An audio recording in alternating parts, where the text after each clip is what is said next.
Hey everybody, it's Dr. Gilchrist, and I'm here to teach you a little bit more about how to use JAMOVI to basically do a paired sample analysis. So the last time I made a video, we were looking at the difference of analyzing independent groups designs.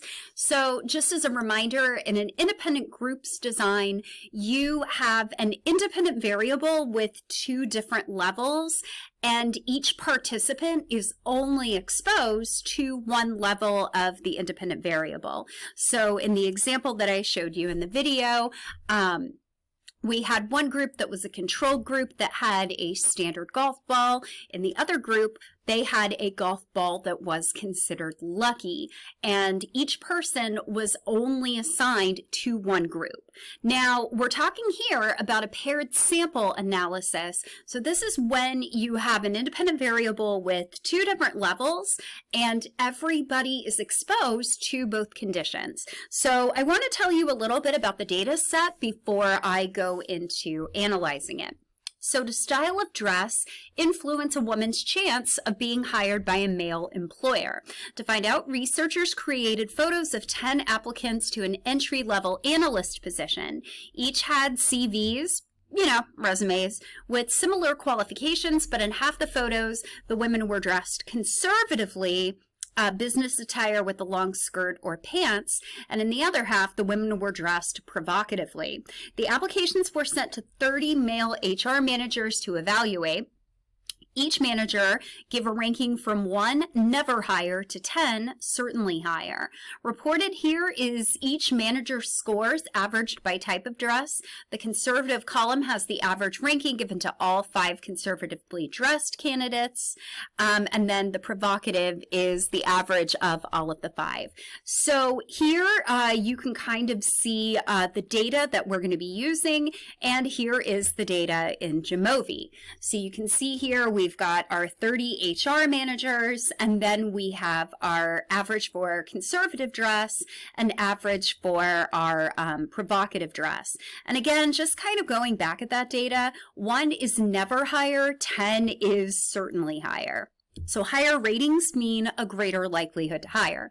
So we've already done one analysis with ESCI. So now we're going to go ahead and pick our paired. So if we were doing 2 different groups like we did in the last video, we would pick 2 groups. This is paired data, so we're going to go ahead and select the box that says paired. Now, in this particular case, we need a reference variable, and then we need a comparison variable. So in this particular case, we are going to basically have as our reference, we're going to start that with conservative. Most people that are going in for a job interview are going to wear conservative dress. So we're going to go ahead and pick that as our reference. The provocative can function kind of as our comparison because most people are pretty well told, don't go wearing low-cut tops and very short shorts to a job interview. So as last time with JAMOVI, what's really nice about JAMOVI is that you can immediately, as soon as you have done your 2 different comparisons, the data automatically pops up. A couple of different things that I wanted to show you that would make it a little bit more helpful here.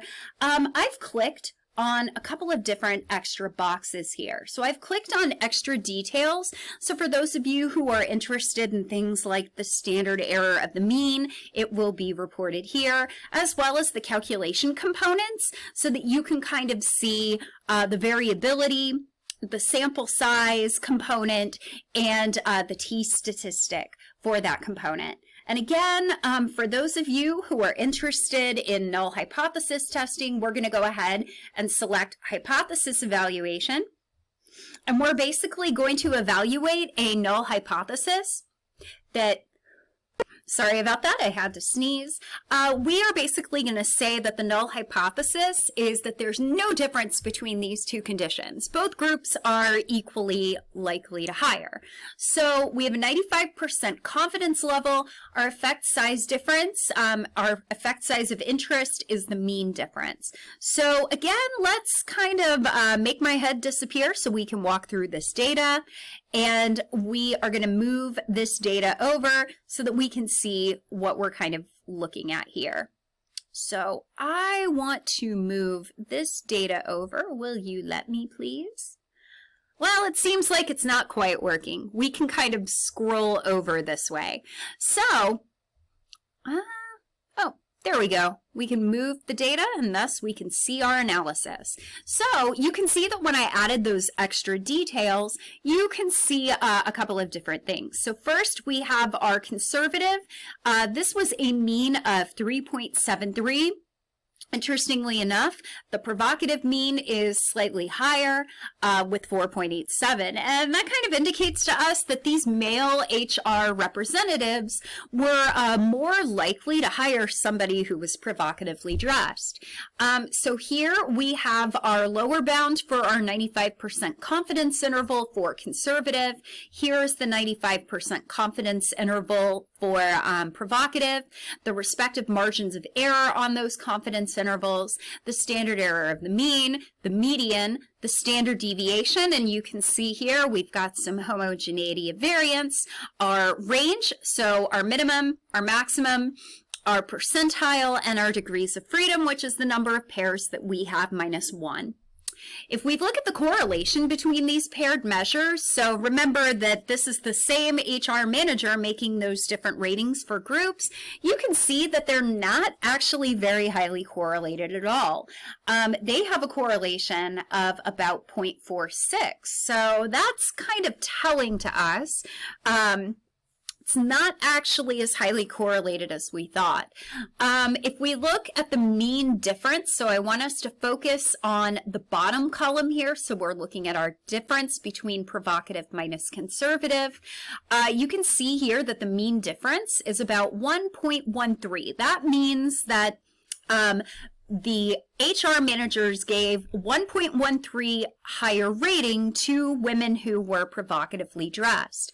Here you see the 95% confidence interval on the difference, which ranges between 0.4 to 1.87. Notice that 0 is not located within that interval, and also notice that it stays positive the whole time, which means that provocatively dressed women do get an advantage when that comes to hiring. And here you can see some of the different calculation components for each. If we look at Cohen's D, in this particular instance, we're going to focus on the one that is called D average. We have less than 50 degrees of freedom. We want to stay away from the biased average. D average here is taken as 0.589. With a lower bound of that confidence interval on D between 0.2 to 0.9. So we have kind of a medium-sized effect, but it could range from a small to a large effect. So ranging from 0.2, small effect, to 0.99, or basically 1, which is a large effect. If we look at hypothesis evaluation, here you can see our null. Here you can see the 95% confidence interval on the difference, and you can kind of see that the 95% confidence interval does not contain 0. Here is your T statistic. It's 3.17, 29 degrees of freedom, and a p-value of 0.004, indicating that the difference between the ratings for women who are provocatively dressed versus those who are conservatively dressed is statistically significant at this case. So we're going to go ahead and reject that null. Now, if we take a look at the estimation figure, here we have our 95% confidence interval and the individual data for conservative minus with provocative. And you can see, remember, overlap is not helpful here. There's a significant amount of overlap between these two 95% confidence intervals, which you can kind of see right here. But what really matters is each individual's data. Now, we do have some people who have no rating differences between the provocatively dressed and the conservatively dressed. Also notice that we have 4 data points that actually give 1 point higher for conservative, 2 points higher, and 3 points higher for conservative. So this would be -1 on the difference axis, -2, and -3. So right here, that's a lot of data, but notice that we've got far more that give higher ratings to the women who are provocatively dressed. If it's negative, they're giving higher points to the women who are conservatively dressed.